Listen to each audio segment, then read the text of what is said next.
Carol paid a visit to Dorset to frankly revel in one of the season's best displays. She's gone to the home of the Digby family that across the past 3 generations have built up a staggering collection of rhododendrons.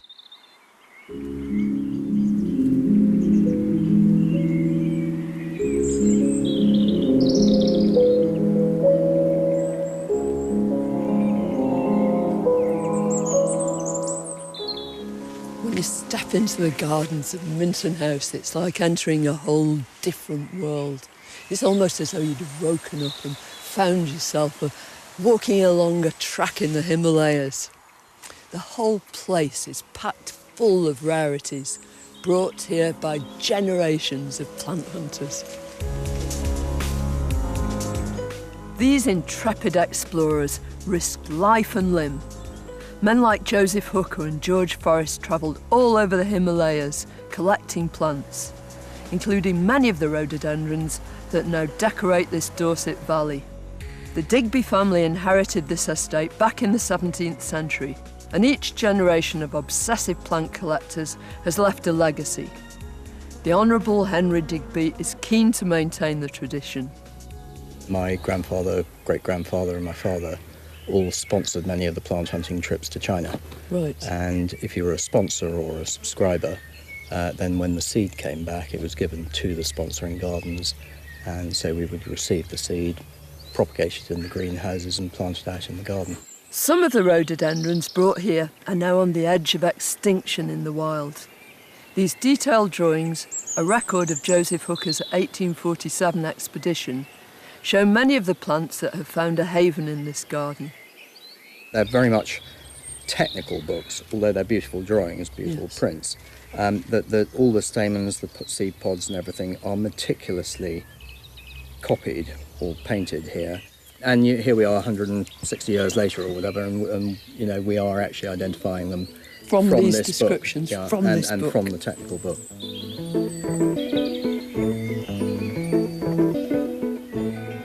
Head gardener Ray Abraham's task is to look after this unique collection of historic plants. This looks really special. What's this one? This is Falconeri that came to this garden from the Hooker collection.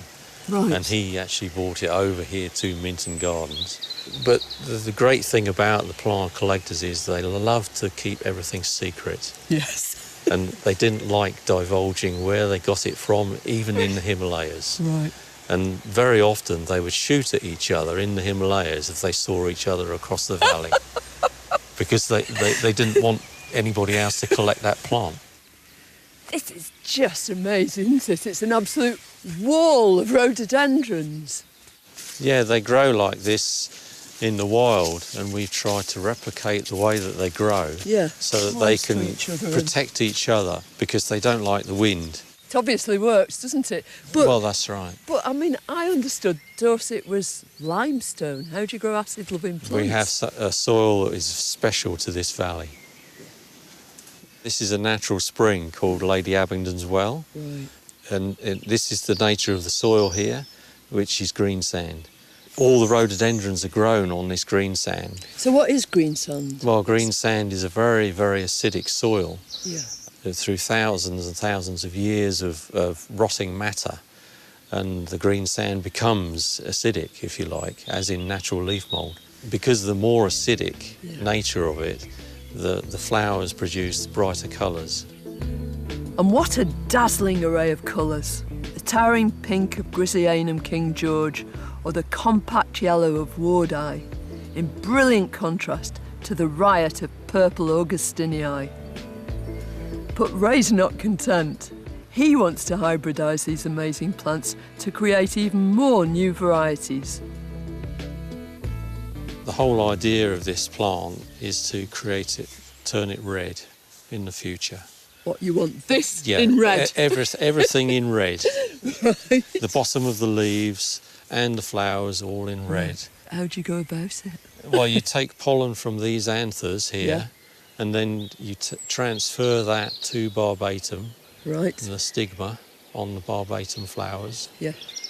He can hybridise using the pollen of the barbatum right now, or store the anthers for use later. I can cut the anthers off. Yeah. So I can actually put that in the freezer and keep it for a year. So then I can transfer the pollen in a year's time to a plant that flowers at a different time of the year and then create that hybrid. So the possibilities are endless, aren't they? They are. How exciting.